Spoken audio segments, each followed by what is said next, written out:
Am I the only one who hops in the car, plugs in my phone, and nothing happens? Let's fix your Android Auto and your GMC Acadia step by step. Ready? First, let's check the basics. Make sure your phone is unlocked and you're using a good original USB cable. Cheap or old cables often cause problems. Next, double-check that Android Auto is installed and updated on your phone. Open the app, accept all permissions, and enable notifications.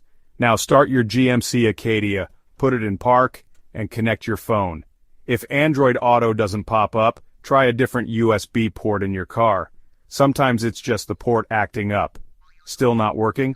On your car's screen, go to Settings, then look for Phone Projection or Android Auto. Make sure it's turned on. If that doesn't help, restart both your phone and your car's infotainment system. A simple reboot can fix a lot. And here's a pro tip.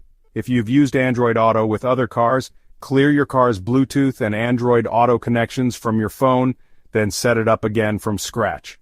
Finally, if nothing works, check for updates for both your phone and your GMC Acadia software. Sometimes the fix is just a quick update away, and that's it. If this helped, hit like and subscribe for more quick fixes. Safe driving!